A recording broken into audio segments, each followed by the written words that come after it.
Welcome to our show, Film Talk with AJ Dean. I'm AJ Dean, your host, and today we have such a phenomenal show. I am super excited because we have a special VIP guest, Shak Hussain, all the way from London, England. You know, I was born in England, so this is such a treat. Shak is a voiceover artist. He's an actor, number one. He's also a 529 club member and ambassador. He's also a musician and has a band. Let's welcome him in a super big way. Hey, Shak. So happy you are here. How are you? I'm very well, thank you. I'm super excited to be here. Obviously, I've seen so many of these that you've done, and obviously I've known you for a very long time. So I'm super excited to be here with you and Jeff. It's such a thrill. You know, I've been looking forward to this because you're a super special guy all week. And here you are, finally. You know, usually we talk on Clubhouse, yes, and it's so great to see you online, and you're looking fabulous. I love your haircut. You look very dapper, just like Jeff said. So you've got the the thumbs up all around. And I got the thumbs up from Jeff. That's pretty, you know, that's all I need, really, you know? Isn't it true? It's so true. So I just had to have a glass of water there for my throat. Okay, but I have mine prepared as well. Of course. Cheers. Cheers to you, Shak. Salud. Wonderful. And with that, I do want to give a special shout out to Debra Wootton of the 529 Club, because that's how we met. Yes. And Debra we love Debra. Hi, Debra. We love you. Debra. Hi, Debra. Sending you big love and hugs. And so wanted to do that. Okay, very good. So let's start off. We've got a lot of fun things to talk about, Shak. And yes, anything else you want to promote, please remember to mention it, because we want to get to know what you're doing. But this first screen here we have on your second screen it's a great advertisement for British dialect coaching. It says build confidence, learn estuary, RP, Cockney, Northern, speaking skills, accent keys, and other accents available. These are classes, right, Shak? Can you tell us where they are? Are they on Zoom, and how much, and all that good stuff? They're on Zoom. So starting back this way professionally with this setup is quite a new thing. Done it before, I kind of got back into it. I used to run rooms on Clubhouse with accents. Like I pick up accents fairly quickly, but I obviously have to work on them as any actor does.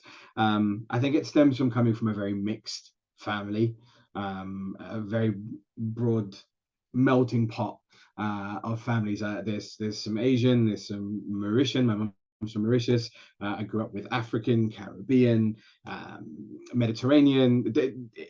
It was so weird within the family, just growing up listening to all these. So I would imitate people all the time, you know, and I would pick up these accents, and I found that I had a skill for being able to mimic people. And I always feel that accents, a way to pick up accents is thinking of the melody of them, which has helped me massively. But I was in LA for a month, up until about 3 weeks ago. I've been back 3 weeks. And a lot of my American friends and Americans in general that I was meeting, obviously, were very much taken by the, bottle of water, which I'd have to correct them on. And I've been helping people with audition tapes and running classes and dialect coaches. And so kind of wanted to start this back up again. And this one was specifically tailored to American actors. I've met so many American actors, or seen so many American actors who do really good British accents, but there's certain things that give them away. And it's usually like a regional thing. For example, it's like me doing a Southern accent from the States, doing a Texan accent, but then saying the word coffee instead of coffee. You know, that would give you away. And that's the thing. So I've been doing this to try and help American actor friends. And funnily enough, so I've been booking loads of classes, which is wonderful. And then had an American actor friend from New York who said, this is really random, and I'm pretty sure you're not going to be able to help with this, but I need you to help me. And I don't even know if you know what this accent is, but I need an Ethiopian accent for an audition that I have tomorrow. Luckily for this person, growing up as a child, our next door neighbors, bar one, were Ethiopians, and we lived next door to them for 17 years. So I knew the accent, spent a few hours coaching him for his audition scene. He got the part. They loved his accent. They thought he had perfected that completely, and he got the part. So the way I kind of work with people is gauging what they have first. I don't want to give too much away, but we take it from, we start, the step one is, what do you think the accent should be? And then we strip away or add or change depending on whatever that is. So that's usually an easy place to start. So these are done on Zoom.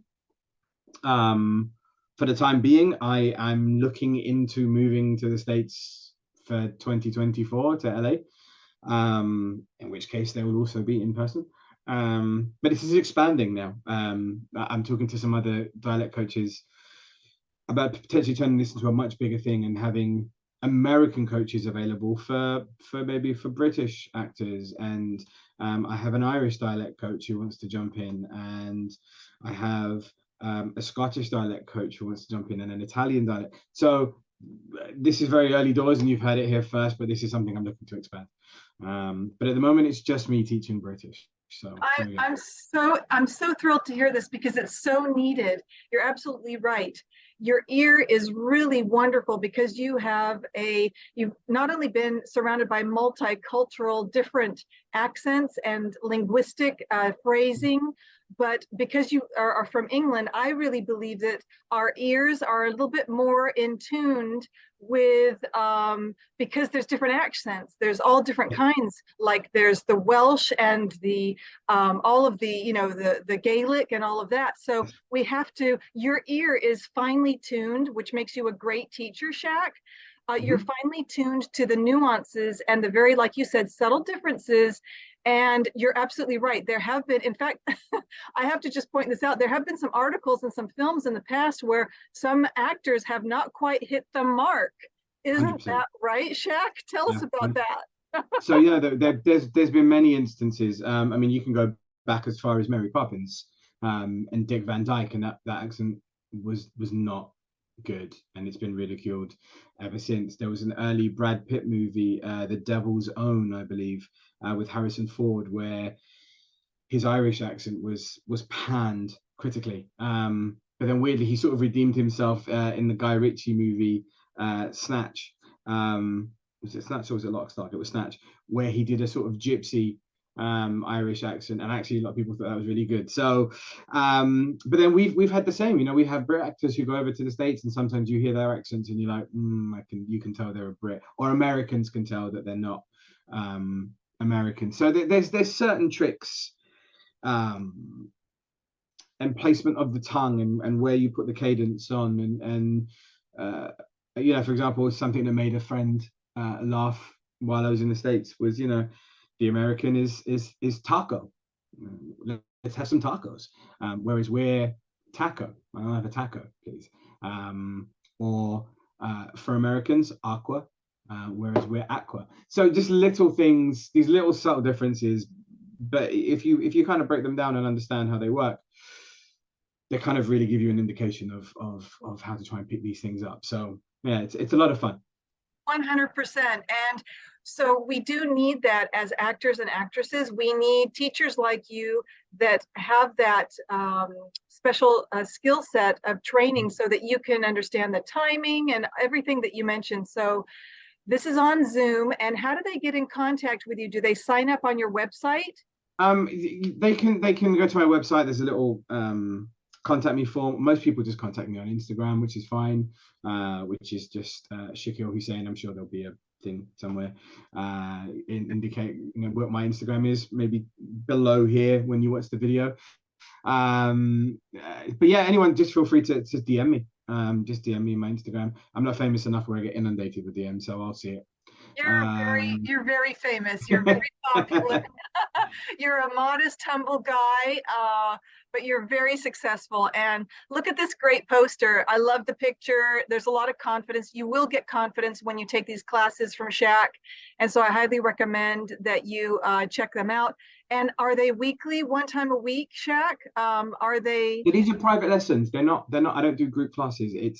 It's however many somebody wants to do. Somebody's just booked a whole bunch of lessons with me, and we may spread those over a small period of time. We may just do a couple of intensive classes. It's as and when. The great thing about this being on Zoom, is we can always find times that suit everyone else. And even though obviously the States and the UK are very different time frames and time zones, sorry, we always make it work. So whenever anyone is interested in doing so, and it's a great thing about what kind of running an element of your own business. You have the freedom with which to do that. And the great thing for most actors is they generally are have flexibility in their schedule. So anybody that wants to get in touch, please send me a DM or go to my website, shakhussain.com, and you'll see the link for Accents, and feel free to get in touch that way. Beautiful, beautiful. It's really custom made to each and every one. I love that because it's personal and catered to your specific needs as an actor or actress for any role.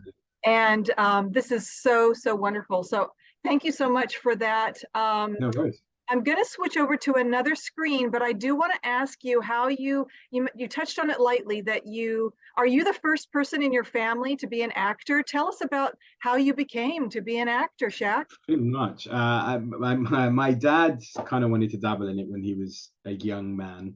I think he got quite close, but it didn't happen. But he was a model, annoyingly handsome when he shows you pictures of himself as a young man. But for me, I kind of knew as a young age. At a young age, I was in the school plays, the drama at school, the drama at college. I auditioned for one drama school, and I got accepted, but I couldn't afford it. And then so tried independent acting for a few years, then kind of gave that up. And then just kind of got into like a little bit of amateur dramatics and into like independent fringe plays and fringe theatre, which I loved. And then that sort of built up over the years and got me back into musicals. As a singer, it kind of made sense to combine the both. And then I was sort of taking my foot off the gas for a bit, and then had a really difficult 2018. We don't have enough time for me to go into that, but I had an epiphany at the end of 2018, and decided to put all my focus back in my acting career. And so I quit my job and gave myself a 12-month plan, which weirdly I achieved in 7 months instead of 12, just because I kind of was really focused. Signed with an incredible agency, one of the top 10 agents in the country. I'm very lucky, and it's been going pretty well. Here's the thing, when you're in a bit of television or you're in a commercial, which I've currently got a couple of commercials on TV, currently got some stuff happening on Emmerdale. It's very easy for people to look from the outside and think, oh my God, they're doing so great and they're really successful and they're working all the time. And it's not always the case with most actors. We have a couple of really high profile roles or shows, but it's the in between parts, and people don't necessarily see that, and they don't see the struggle or the side hustles or the other job. And it happens to everybody. There are actors who've been in incredible movies and incredible parts who still have to do something on the side or want to do something on the side. And that's the thing. You should never pigeonhole yourself as a person. For me, I always view myself as I'm still in the early part of the ladder. I'm on the first few rungs. To other people, I'm much further up. But I'm okay with being on the early rungs because at least I'm on the ladder. A few years ago, I didn't even have a ladder. And so I'm on the rungs and I'm working hard and I'm auditioning loads, and my agent is incredible, and sends me auditions, and I've auditioned for the West End this year, which is wonderful, and I'm waiting to hear back on a couple of plays and a show right now. Obviously I can't say what they are, but I'm just someone who's really thankful. I'm just thankful. I'm also the guy that's thankful for an audition that I didn't get the part for, because at least I got seen. And I'm not the only actor this has happened to, but you don't always audition for the part that you're going for. Sometimes you just audition for the casting directors, and I didn't get a part for this. That doesn't mean I won't get a part for something else, and that's happened. I've read for casting directors and didn't get that part, and then X amount of time later they've remembered me and have called me back in. That happens to a lot of actors, and it's just about creating a really good impression.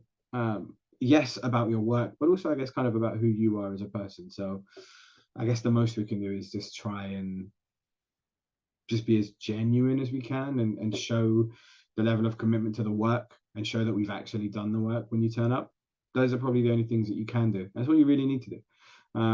So I'm very, very lucky, very fortunate, and just really grateful to be doing what I'm doing.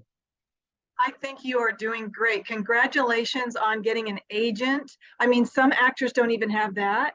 And I, No, I've been with mine for about 5 years now. She's amazing.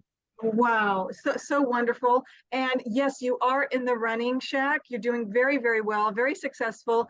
And also, I wanted to mention, I love that you're at that part now, that place where you're bringing in multi hats. You're wearing multi hats. Yeah. You're doing TV, commercial. You're also expanding into classes and teaching. This is the way. This is the modern actor and actress. Oh, I They have agree. to have, right, they have to have a variety of things going on and different talents and creative outlets out there. So that is going to, it's all about networking, and you're absolutely right. I Networking and agree. I having the, think I sorry, go sorry, I ahead. mean to interrupt you, AJ. So sorry. Um, the industry, we're in a funny place right now. Bearing in mind the date today, and obviously when this airs, unfortunately the strike will probably still be going on. WGA and the SAG-AFTRA strike. But even before that, we're in a really interesting place, especially after COVID and stuff as well, maybe, where, you have to remember during COVID, we ran out of content almost. There was an ongoing joke that people they'd finished Netflix or they'd finished Amazon Prime, and there wasn't anything new coming out. And we saw an influx of not even new. I just think people who weren't necessarily given a chance before. I mean, I know some comedy writers who sent out stuff for years and weren't getting anywhere. And then 6 months into COVID, all of a sudden, the same people who'd rejected them before signed them up because we weren't in a position where there was such variety. And these guys are incredible. But over the years, and especially the last few years, I think a lot more actors have started to write, produce, direct, create their own content and their own work, because a huge part of that is allowing us to be seen more. There's so many actors and there's only so many parts. And now SAG-AFTRA is an incredible thing in the States where you can become a SAG member based on work you've done yourself. If you've written something yourself or a short and that's amazing, because obviously they still take into consideration a certain element of professionalism and the quality and everything else, which of course they should. But the amazing part about that is it just opens the door for so many more people. And I was having this conversation with somebody the other day, and somebody said, "Oh my God, you're multi-hyphenate and you've got many hats." And acting, writing the classes. I'm writing scripts this year. I'm writing a comic book with a friend. I'm the songwriter for my band. We've just recorded an album, so I've co-produced that. There's all of these things. And I don't ever think of myself as a multi-hyphenate, and I don't think of myself as, oh, I'm a blah blah blah blah blah. I'm just a creative person, but more importantly, life is too short to do one thing, and I will try as many of the things as I can that pique my interest, that make me happy. But also, I'm quite real with myself. Like, I'm okay with my limitations. I'm not that great at that many things, and I'm probably only good at a few things. I'm okay with that. I don't need to be great at everything. Yeah, But if I do need to know a specific thing, I'll go and learn it. that's Like, right. it's, I didn't know how to edit my own show reel once upon a time. And then I learned how to do it, and now I can edit my own show reel, as one example. And I think we're in an incredible position as actors, creatives, writers, whatever you want to call us, that we do have such a wealth of information readily available, not just online, but from other actors, from other friends, from so many people who are doing these things, that we can give everything a stab. I mean, anyone can write a story. It's not a beginning, a middle, and an end. I profess to be the best writer in the world, but I'm giving it a go. I'm working with some incredible people on one of these scripts, two incredible actors, Anthony and George, and it's just about having an idea, and that's all you need. And you go for as long as you need to go until you can flesh that out. So I think the idea of being a multi-hyphenate or wearing multiple hats probably scares me, because I like many people, I probably worry that I maybe not be wearing one of those hats correctly, let alone several. But give everything a try. Give it all a try until you find the thing that makes you happy. I love that. Yes, it's a winning attitude, Shaq, that you have, because it's trying the unknown, and that's fun and exciting. And I love your attitude, how you have that positive, go for it, and learn it if you don't know it. And that brings us more skill sets. And we also get to meet more fun people in the industry who do other things and who can teach us, who are willing to teach us and share their knowledge, and then we can do something for them. It's a wonderful it's a wonderful, fun industry, and I'm really enjoying it, and I know you are too. Speaking of fun things, I have on the screen here Riches and Emmerdale. Now Yes, you are in both of these on I am. ITV. Tell us, where can people still watch these? Yeah, so Riches was created by a phenomenal writer called Abby Ajayi, who was also one of the writers on How to Get Away with Murder. She is just phenomenal. And so she created this six-part series. It's like a US UK production. Um, and I was very fortunate to be in the one episode that she directed. So I was really lucky. So I got to meet her and work with her, and we've sort of kept in touch since. And she's just a really delightful lady. And that's on in the States. It's on Amazon Prime. So you can watch Riches on Amazon Prime. I know in the States, obviously, you guys also have BBC America. No, it's BBC. Sorry. I think you can watch ITV Player online. You can stream that there. But here in the UK, it's on ITVX, which is the ITV digital channel. So you can kind of watch it on catch up. Both countries, I guess, globally can watch that. So it's available to stream online. It was an incredible show, and just an incredible cast. I was really lucky to share my scene with one of the leads, and she's a powerhouse, Debra. It was just such a beautiful cast.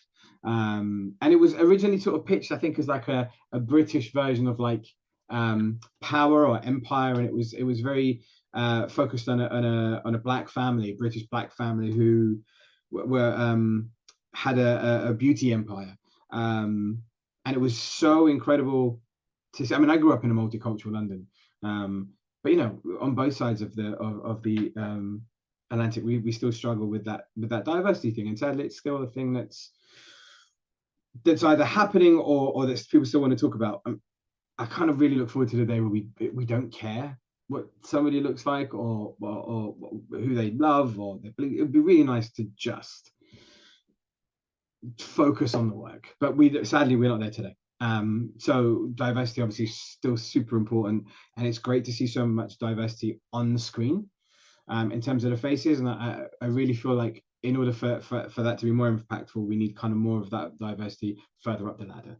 Not just the writers, but further up, studio heads, and I feel like that's slowly happening. But this show was great to see as a Brit, with people who, some of my family are African, and I've grown up with Caribbean families and African families, and it was really nice to see all of those guys just fully represented and having this incredible story to tell. And that's the thing. And it wasn't like a stereotypical whatever. It was just this original, real story, and that was so nice to see. And just really proud of my castmates who've done really well in that. So that's available to watch. Emmerdale is one of the big three in the UK. One of the three main soaps. I guess kind of akin to like Days of Our Lives and General Hospital. It's been going for 30 odd years, 40 odd years. And I joined late last year as the new police detective, Detective Sergeant Raverley, who's been involved in some of the major crimes and a murder and an attempted murder. And all of my scenes are like with the leads, and they are just delightful people.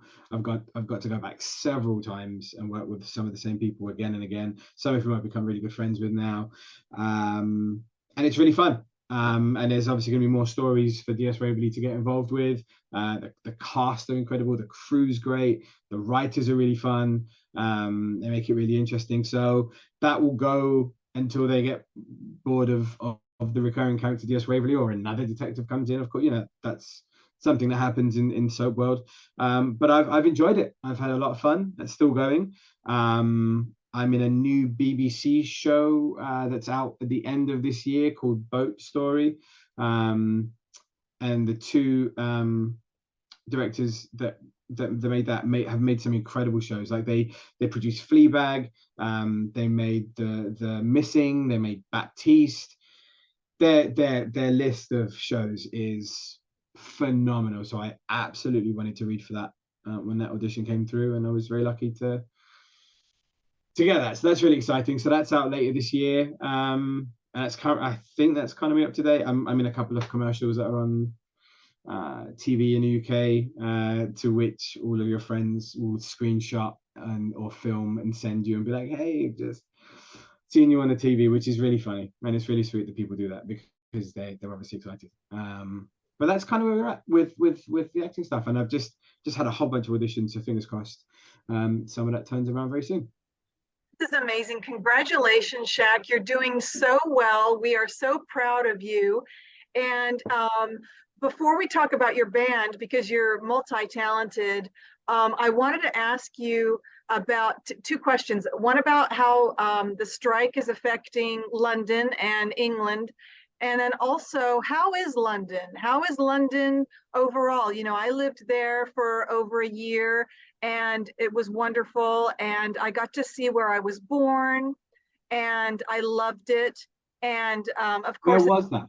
Where were you born in London? Where was I in London? I lived. Where were you born in London? Oh, Southampton.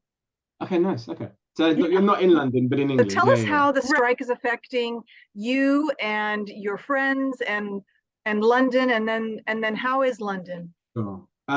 So it has affected a few friends of mine, one or two friends who are in American productions that are shooting here. Obviously, they've had to stop, and also several friends who are crew. You know, we with all due respect to all countries and all crews, like the British film crew are actually really renowned, worldwide. You know, a lot of American productions always want to get British crews in. They are great at what they do. A lot of my friends who are on crews have been struggling because productions are stopping. So I think it's had a bigger impact than we thought it was going to have. So a lot of US productions are usually shot here, and that's stopped. Our union Equity have been working really closely with SAG-AFTRA, and we get the updates every day, and they're obviously monitoring it. And we've heard some stories of some American productions trying to sort of slip past and slip through, which is a shame that people are trying to do that. But they're on it, and they're working super closely with SAG-AFTRA. So that's great. London in general, probably prior to that, I was in LA when the strike started, so I can only sort of speak to just before that. And up until that point, we weren't I don't think it was the busiest filming period, but there was still some great projects happening. And there always is. We produced some of the most incredible dramas, and some of the most talked about dramas across the world over the last 5-10 years on the BBC and ITV. And generally, it's kind of rule of thumb. If a BBC drama or an ITV drama does really well, 5 minutes after that show is finished, the cast, you'll see them in Hollywood movies. Like it's where the US tends to pick some of the greats from. So I think we're kind of getting to a slightly quiet period of end of summer. But all in all, things are good here. The productions are going great. It's just a really thriving industry, and there's always so much going on. A lot of which obviously tends to be American projects as well, but not so much of that at the moment. But all in all, I think London's doing really well. Okay, that's good. That's good to hear, and that's really wonderful. I also want to say hello to our new king, King Charles, right, the third. Yes. Yeah. How is he doing? Is he making appearances? Do you see him, or is it on the TV, on the telly? There were a couple when he first became king, and then the coronation. I haven't really watched the news a lot recently, but no, there haven't been a lot of public appearances, I think, since the coronation. I guess he's kind of, I don't know, maybe getting used to the role. I mean, he's waited long enough for it. I don't know. I feel like there's probably been some change in that whole thing with that family and their rules and regulations. So I'm speculating. I don't know.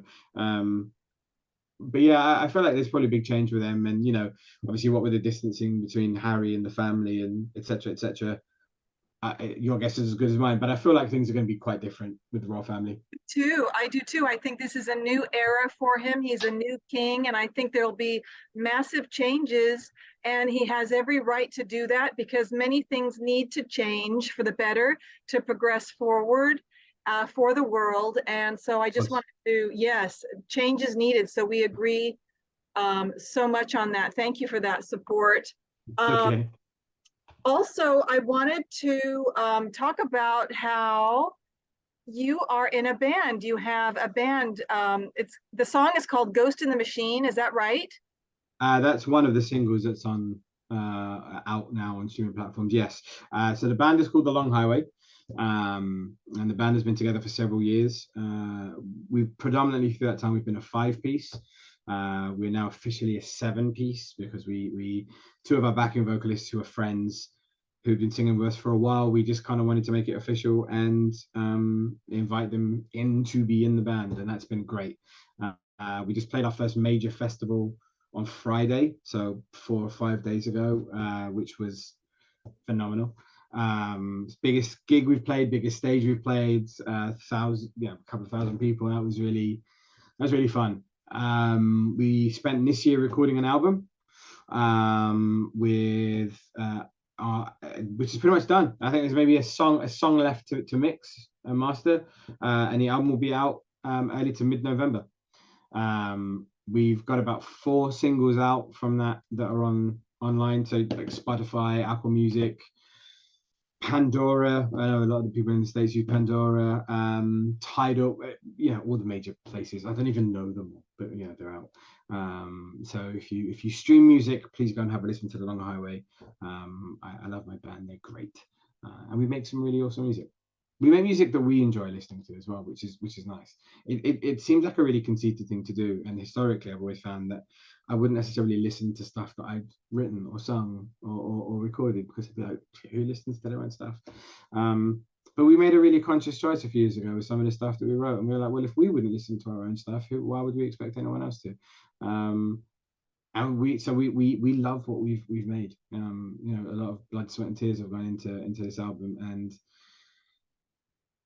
I mean, I don't drive down the street blasting it, obviously, but I'd listen to it at home, sometimes objectively and sometimes just to listen to it. But yeah, we love what we do. And the album will be called Welcome to the Revolution, and will be out by mid-November. So please follow all of the band socials and stuff, The Long Highway, and keep abreast of what's happening with us. Great. Welcome to the revolution. Okay, what does the Long Highway mean to you? It's the name of your band. What does it mean? Is it the long road, that you're in it for the long term? Tell us. Originally, I wanted to name the band On the Road, based on the Kerouac book, Jack Kerouac.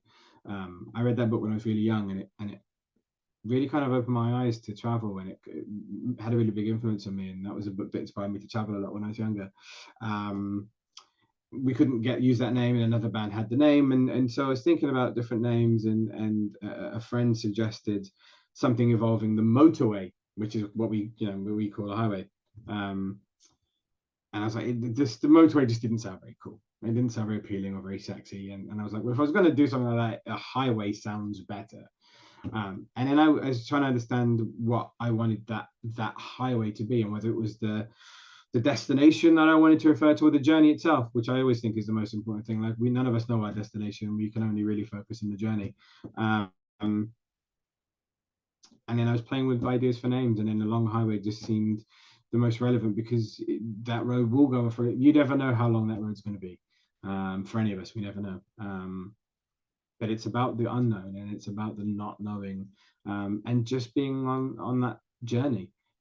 Which has always been an important thing for me, and it was an ethos that the rest of the band shared, and that's where I came up with the name. Okay, very good. I love that. And also, are you lead singer? Do you play lead guitar? Tell us what you Sure. So I'm the lead singer. I play some synth on some of the songs. I play some rhythm guitar in some songs. We have a lead guitarist, Dickie. We have a bassist, Lee. We have a drummer, Ben. Kalo is our keyboard and synthist. I accompany on synth on certain songs.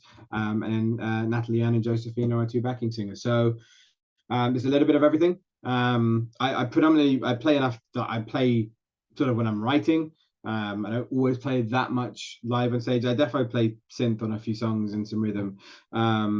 I kind of just like the freedom of just moving around the stage and kind of just being able to connect with the audience, but also with my bandmates. I quite like that. So yeah, little bit of a few things. It sounds like so much fun It and is. great. So please check it out online and on YouTube as well, right, Shak? Yes. Yeah. We Facebook, our website is thelonghighwayofficial.com. Our Facebook is facebook.com The Long Highway Official. Instagram, I think, is just The Long Highway. We are also on The Long Highway on YouTube. So yeah, if you go to our website, it has a link to everything. That's probably the easiest thing to do. Fabulous. Thank you so much, Shak. No Now, problem. I do want to talk about the 529 creatives, the 529 club, because this is where we met. It was so much fun. So tell us about that, Shak. It's really fun and great.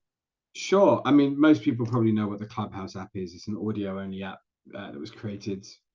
It was created before lockdown. It was actually created for financial talks and stocks and trades and stuff, but it expanded into different areas. But anyway, if you want to know what Clubhouse is, I'll let people do their own research on that bit. The 529 Club has been something that was started by Debra Wootton many years ago, out of Pinewood Studios in England. And it was just a huge networking thing for actors, writers, directors, producers, crew, just everyone involved in the industry to be able to get together and discuss ideas and things that they loved. And so Debra started that on Clubhouse, and it was for the early part, it was a lot of us were actors wanting to network with writers and producers and casting directors, and we just created this kind of real family vibe. And the room started doing a lot of workshops and script reads which still do all the time. You know, we script read things for writers that have now gone on and turned those into films, and etc. So that's incredible. And we run weekly actors workshops, and from there that's kind of diverted into different things, and people have started running their own rooms, or have run acting classes privately, and accent classes. So it's a great team. It's a great networking. We do some things here in London occasionally where everyone gets together. We do loads of stuff online. You know, I'm very close to a lot of the 529ers who are in the States. Many of you have become super close friends. Many of whom I'll be seeing at SIFCA in Greece next month.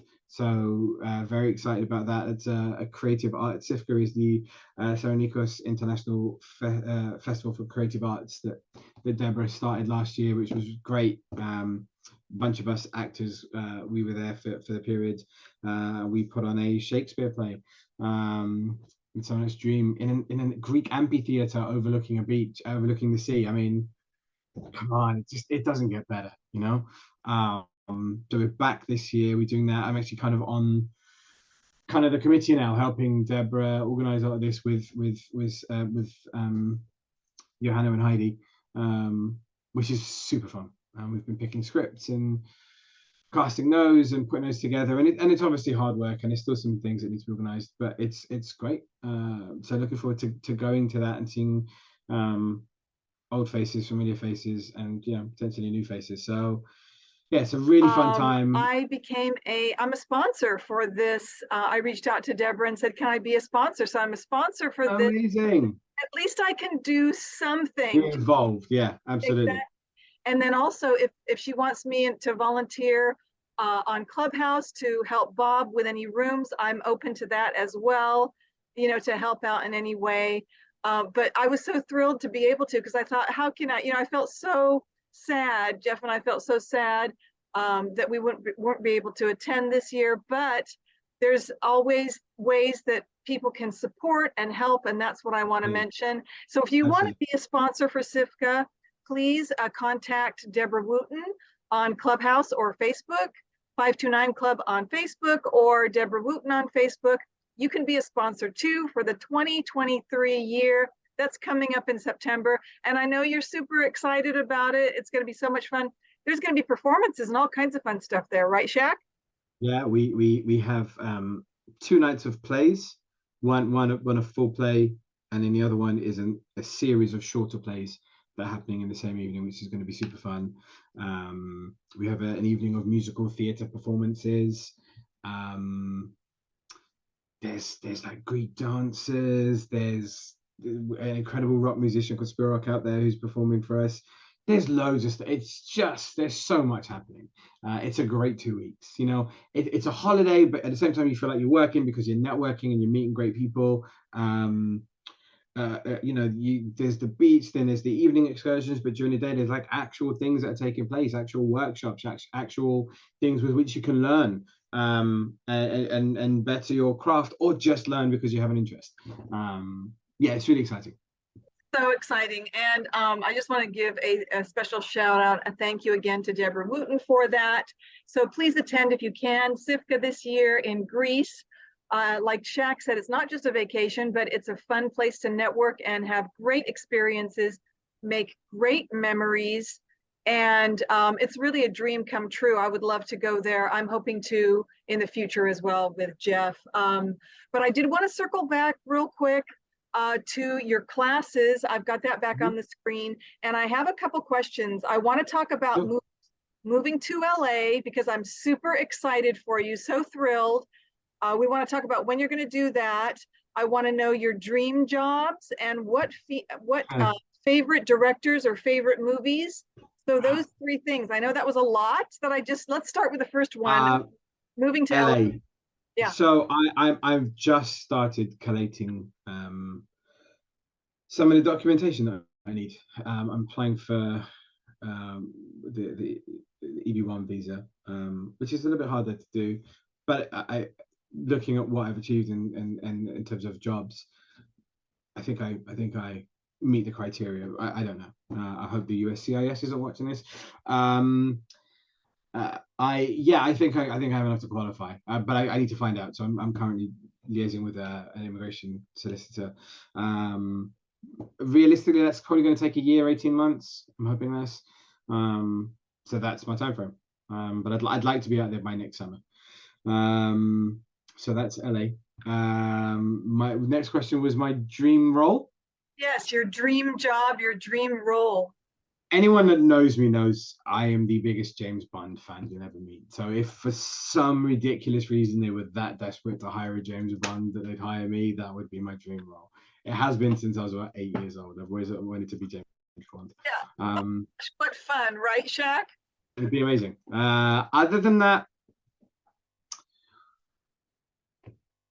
I just really enjoy playing characters that have a truth somewhere, and irrespective of what that truth is. Like for me, acting and storytelling is about the human condition, and I guess kind of the more damaged or the more intricate or deep a character can be, or somebody's story is, that I feel like that's where real storytelling takes place. So those are kind of roles that I'd like, and I'm talking like this real like deep and meaningful, but at the same time I'm saying I'd like to play James Bond. So those two or somewhere in between.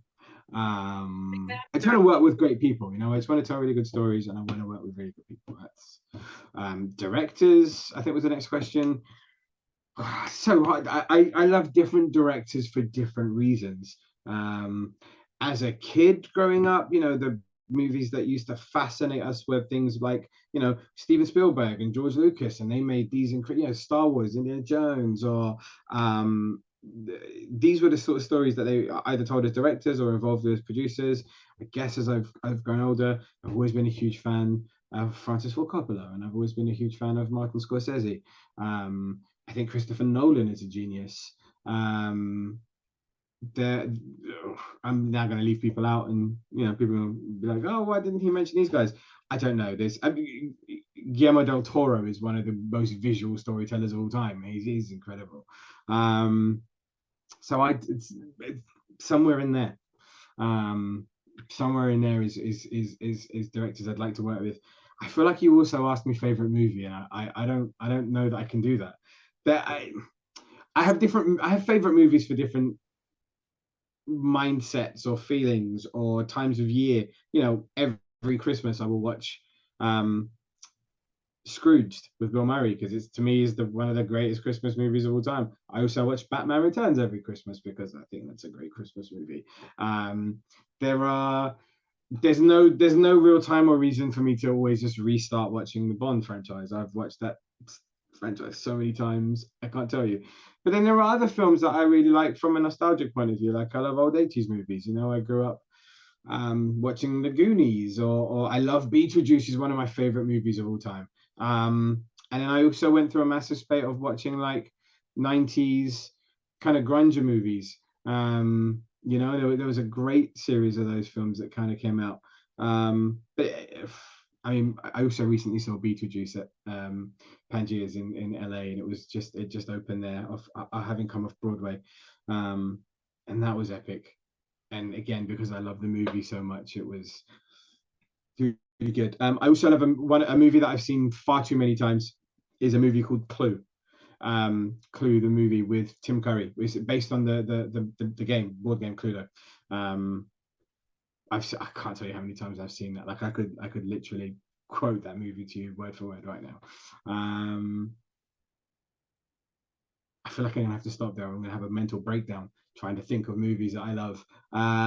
Those are a smattering of films that I love. But then also, you know, as a fan of a certain type of cinema, you know, and mentioning Francis Ford Coppola, The Godfather and The Godfather Part 2 were just incredible movies to watch. Like cinematography wise, they were visually stunning. But that being said, I grew up accidentally late one night, not being able to sleep as like a 9 or 10-year-old kid, and going into the living room and turning on the TV and getting into BBC. Came across this old Italian movie from the 60s. I didn't understand anything the subtitles were on. I mean, you know, I could read, but obviously there were things I didn't understand. But I was taken by the visualness of this, and French and Italian cinema of the 60s and 70s are some of the most colorful, beautifully shot movies of all time. And I've been kind of obsessed with them ever since. And there are filmmakers today who you can see still take reference to those. There are too many that for me to want to try and name now, because I would just end up reading off half of Italian and French cinema.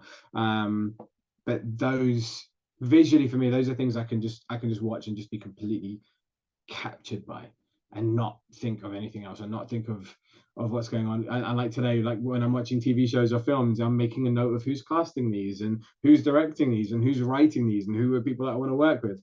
Those are films that I never do that. I'm literally just captivated from start to finish. So yeah, broad spectrum of films there. But I guess that's just how my brain works. There's no real rhyme or reason to things most of the time. Yeah, those are things that I love.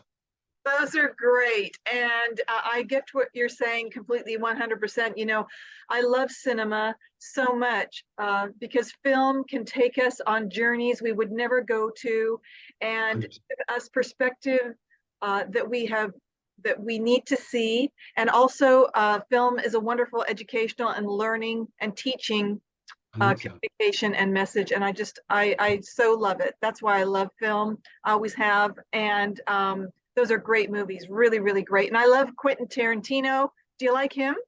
Love. I've seen all of them. I've seen all of his films. They're incredible. And it's really sad, like his next one, if he sticks to his original plan, his next one will be his last one. He's what I love about Tarantino is he's a guy, self-professed kind of film nerd, worked in a video shop for several years, came up with his film ideas, and he made movies his way. Whether you like him or not, he doesn't care and isn't really relevant to the point. He grew up watching the films that he liked. He spent all this time around film, creating these stories that he wanted to create, and he made films the way he wanted to make them.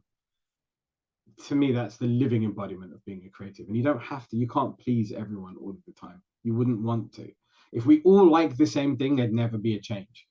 The oldest recorded pastime of man is music, or maybe inhumanity to man, but let's be positive, is music. And all music started from an African drum beat when it was probably Pangea. And if we all liked the same thing and we didn't want to evolve, that's all it would be today. But we have evolved and we have changed, and we dislike certain things or we prefer other things. And so things expand and they become different things. And it's the exact same thing with movies. You know, we can't make the same silent movies that were made, earlier 20th century. It doesn't make sense. You have to evolve and you have to take risks and tell different stories and see things from other people's perspectives. And that's exactly what Quentin Tarantino did. He just told his stories his way. They were ridiculously wonderful and ridiculously silly, but that's what made them work. And you either like them or you don't, but he's still making them. So I guess other people's opinions don't really matter.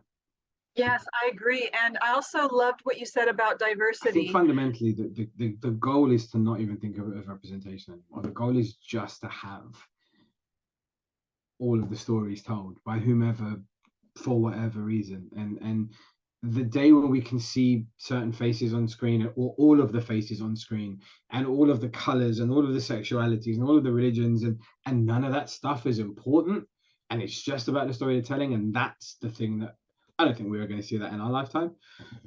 But that would be great. That would be nice. It would be nice when you can tell a story and or talk about an actor and not have to say, so this British, I don't know, Asian or half Asian actor Shak, or this African American actor here, or this blah actor here, or that. Like when we can just talk about somebody's work and just talk about the type of person they are, that's great. That would be wonderful. And I love the fact that we have this diversity, and I love the fact that we have, I don't know. I'm trying to think of what's been really big recently. I guess let's look at the Marvel universe for a moment. I don't want to give them too much, especially with the strike stuff. I don't want to plug anything, but you know, there were all these stories that were of a particular type of person, and then all of a sudden, you know, Black Panther came out, and all of a sudden Shang-Chi came out, and this came out, and then there was the Miss Marvel, and it was great because there were other people in that universe. There were other people in those stories, and there were other sexualities, and there were other races, and I think that's so important. It's so important that we tell those stories. I'm just looking forward to the time where we're not so focused on making sure we tick a box that it almost becomes a token thing. If the story is important to tell, let's tell it. But let's have relevant people in these things. You know, let's have straight people, gay people, white people, black people, Jewish people, Christian people, people who don't believe in a religion, Muslim people. It doesn't matter. Like if it's right for the story, let's do that. That's the thing I think is important. And I don't hope I don't offend anybody with if I've missed something out, or by saying I don't think a focus should be in a certain thing. I want everybody to be in the melting pot. Art doesn't run out. There isn't a finite amount of creativity in the universe. Right. It's not something that we have to take it all before somebody else does. There isn't. It will never expire. There is enough creativity for every single person on the planet to make a movie about themselves or about something else. It's never going to run out. So we can tell everybody's story without a fear of there not being enough for anybody else. Exactly. So let's tell people's stories. Let's get people involved. Let's be diverse. Let's have everyone represented so that it doesn't matter who people are anymore. That's the point that I'm trying to make. Exactly. And that's 100%. I agree. And let's hear it from their heart. But I have to circle back and say I loved, and so did Jeff. I loved Black Panther when it came out. I was just like over the moon. It was so much fun. I loved it. So yeah. So I hear you. Boseman, what to be going through what he was going through while filming with that and not telling anyone, that is incredible. Yeah, incredible. Well, thank you so much, Shak. You've been an excellent guest. I've had so much fun. Thank you for having me. And I do want to ask if there's anything else you want to give a shout out to, acknowledgement, or promote before we do our heart messages. I'm so sorry. It's gone so fast. No, it has. It's gone amazingly well.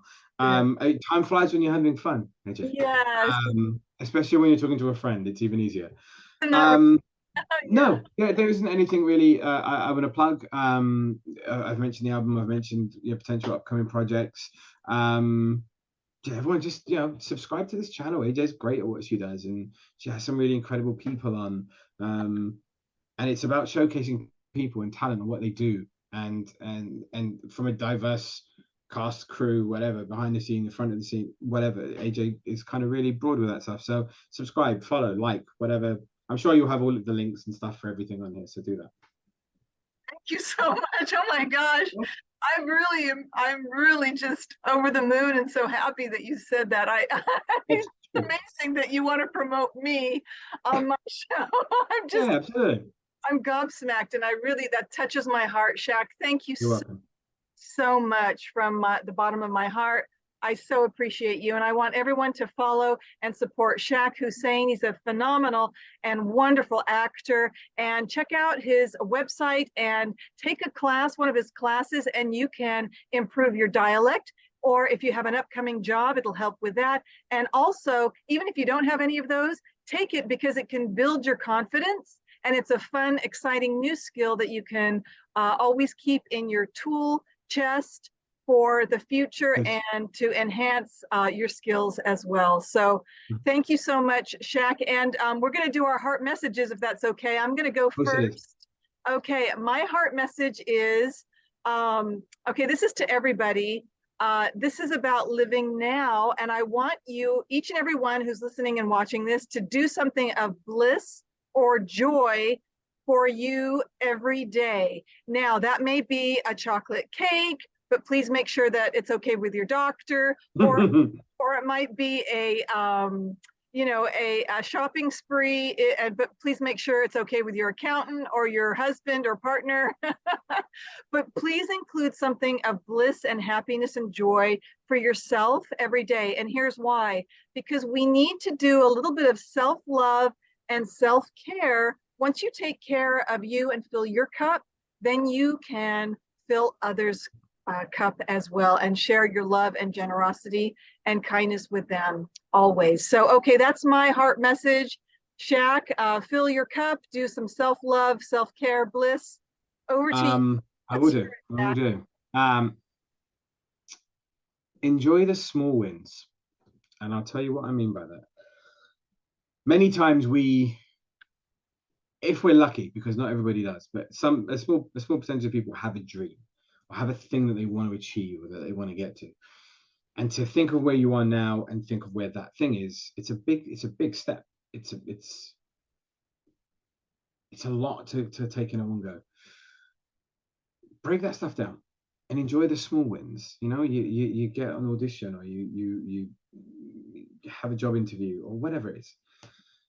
Embrace those small wins, and because all of those little small wins add up and they make a bigger win. And a big win is a really hard thing to deal with, because you end up being one of those people that's only as good as their last success. And that could be after 2 months, 3 months, 5 months, 2 years, 5 years. You don't want to be that person. You want to be that person that's still hanging on to that. Well, once upon a time I did this thing. Don't be that person. Enjoy the small wins. That's what makes life interesting. That's what makes it exciting. And here's the thing: enjoy that small win for a day or two, then move on and work towards the next one. And enough of these small wins happen. My life is made up of small wins. I don't think of big things, because small wins for me are, I have a great family. I'm really lucky that I have a really close circle of friends. I have people who I love. I get to do this career that I love to do. I get to do it every day, which I love, but it's okay. I'm doing it enough that I feel like I can call myself an actor. That's an imposter syndrome thing. We'll go into that another time. I'm lucky that I get to share a stage and rehearsal room with 6 other people who I love making music with. I'm thankful that I woke up today, because sadly probably some people didn't. All of these things are small wins, and these are all things you can be grateful for all the time. And you collect and enjoy enough of these small wins, you will look back and realize how many big wins you had that you didn't even realize you had. So don't worry about the big wins. Just aim for the small wins, enjoy them, embrace them, and then forget about them and move on to the next one. That's my heart message. Enjoy the small wins.